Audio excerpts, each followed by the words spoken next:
MMA world is heating up. Let's dive in. Arman Tsarukyan has had his fair share of back and forth with Islam Makhachev over the years, but when it comes to respecting greatness in MMA, he's not the kind of guy to stay silent. He's honest, and one thing he's very clear about, he won't ever disrespect Dagestan. Why? Because Dagestan is different. It's special. It keeps producing some of the best fighters in the world. When Arman was asked where he thinks is the best place to train for MMA, he didn't hesitate, not even for a second.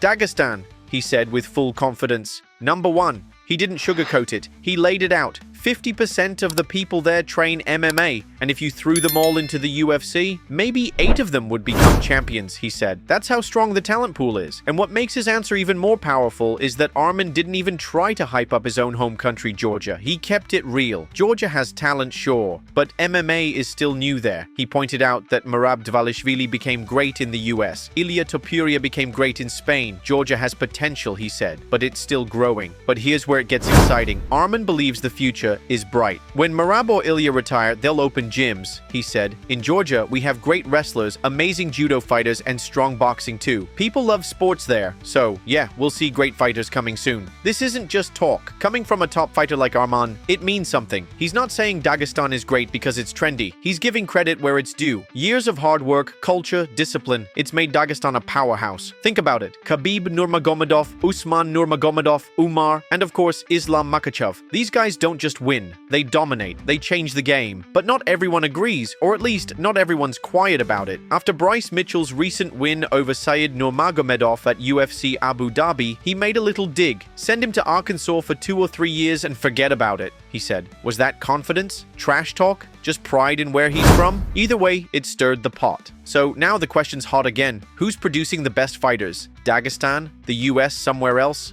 What do you think? Robert Whittaker speaks from the heart. Let's talk about Robert Whittaker. After a tough fight against Rainier Derrida, Whittaker took a moment to speak to his fans. And wow, it wasn't just a typical post-fight update. It was raw, honest, powerful. It's been a couple of days since the fight, he said. I'm disappointed, but I'm not disheartened.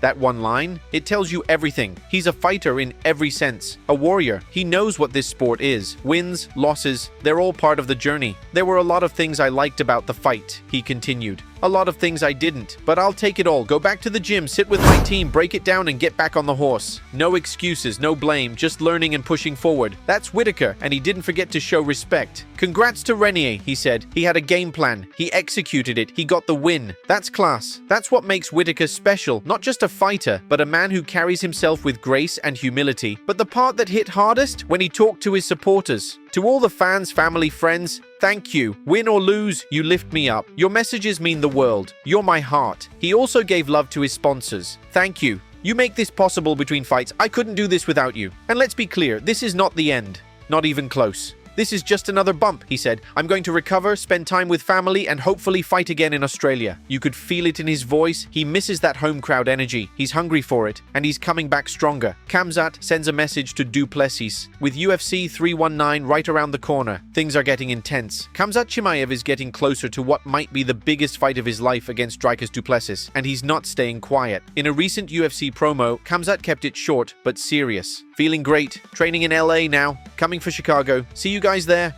It wasn't long, but the fire in his eyes, the intensity in his voice, it said it all. He's ready, and he wants everyone, including Du Plessis, to know it. While Khamzat's already in the US, adjusting to time zones and putting the final touches on his training, Du Plessis is still abroad. That might sound small, but come fight night, travel and jet lag can matter. Betting odds? They're leaning toward Khamzat. Right now, he's the -200 favorite on FanDuel. That means fans and odds makers believe he's got what it takes to win. Meanwhile, Du Plessis is a +154 underdog, despite being the champ. It's surprising, sure, but it shows just how much hype and belief surrounds Khamzat. And stylistically, this fight is electric. Khamzat brings relentless pressure, wrestling, and serious power. Du Plessis, he's unpredictable, super tough, and can turn any fight into chaos. This fight could end fast or become an all-out war. Nobody knows for sure. But one thing is clear. Khamzat isn't playing around. He's dialed in, locked on, and ready to prove that the hype is real. Shara Magomedov's grit stuns fans. Let's talk about a warrior, Shara Magomedov. At UFC Abu Dhabi, he took a brutal shot in round 2. A broken nose. You could see the pain. It was obvious. But did he quit? No chance. He pushed through, kept fighting, stayed calm, followed his plan. And not only did he survive, he dominated. He outstruck his opponent, controlled the cage, and won every round. All 3 three judges gave him the win. Unanimous decision, no doubt. That kind of performance, it's not just about skill, it's about heart. After the fight, Shara was taken to a hospital in Abu Dhabi for scans and treatment. The nose break is confirmed. He'll need some recovery time before he's back in training. But what he did in that fight, fans won't forget it. Not for a long time. He didn't just win, he showed what it means to be a fighter. He showed grit, toughness, heart. Once he's healed, people will be watching, waiting, because this guy, he's the real deal. Bryce Mitchell isn't backing down. After his gritty win at UFC Abu Dhabi, Bryce Mitchell made headlines. Big ones. He just beat Said Nurmagomedov, who may not be Khabib's cousin, but that last name still carries weight. And the fight, it was tough. Round 1 didn't go his way. Bryce got clipped with a couple sharp shots. Then, bang, a perfectly timed knee straight up the middle dropped him. It looked bad, like it might be over. But Bryce, he's built different. He got back up, regrouped. Then he did what he does best. He grappled, he wrestled, he controlled the fight, took Said down multiple times, and racked up control time. He didn't get the finish, but he didn't need it. He clearly won the last 2 rounds. Judges scored it 29-28 across the board. A unanimous decision, a hard-earned win. After the fight, Bryce didn't sugarcoat anything. Nurmagomedov is pretty damn good, he said. And I beat him. It wasn't pretty. I'm not saying I whooped him, but I beat him. No fake bravado, just facts. But then he lit the room up. He called out Umar Nurmagomedov. When's the last time you saw a Nurmagomedov get thrown around like that? He asked. Then came the quote everyone's talking about. Let's fight all the Nurmagomedovs. The sad thing is, there's only one Mitchell, so I've got to fight them all. That line blew up on social media. Fans loved it. And UFC matchmakers, you can bet they're paying attention now.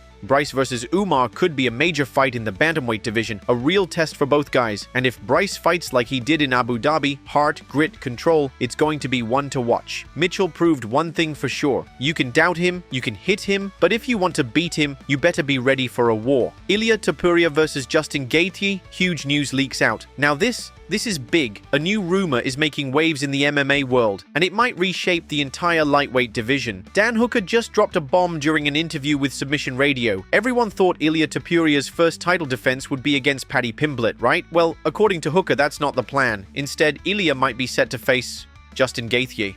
Yeah, you read that right. Ilia El Matador. Topuria versus the highlight, Justin Gaethje.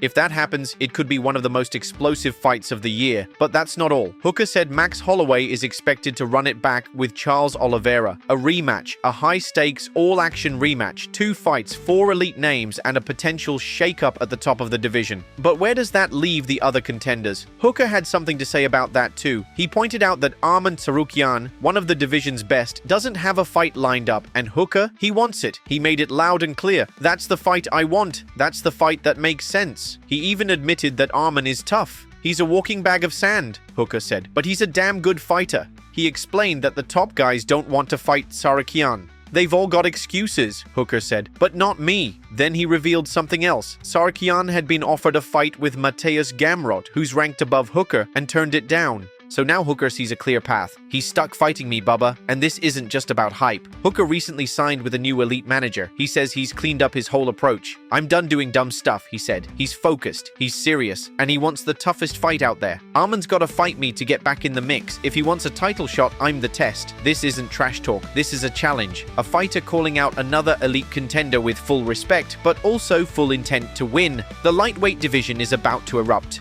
So here's the potential lineup. Ilia Topuria versus Justin Gaethje. Speed, power, fireworks. Max Holloway versus Charles Oliveira. 2. A war between legends. Dan Hooker versus Arman Tsarukyan. A test of grit and talent. And in the background, you've got fighters like Bryce Mitchell calling out Umar. Khamzat preparing for war. Shara Magomedov pushing through pain and building his name. And Robert Whittaker still standing strong and proud after a loss. The UFC isn't just loaded with talent. It's packed with heart. With fighters who aren't afraid to speak honestly, who fight through adversity, who call out the best, not for fame, but because they believe they belong with the best. This is what makes MMA beautiful. It's not just the knockouts or submissions, it's the emotion, the comebacks, the raw truth behind every punch, every takedown, every loss, every win. And right now, the storm is building. Get ready because the next few months are going to be wild.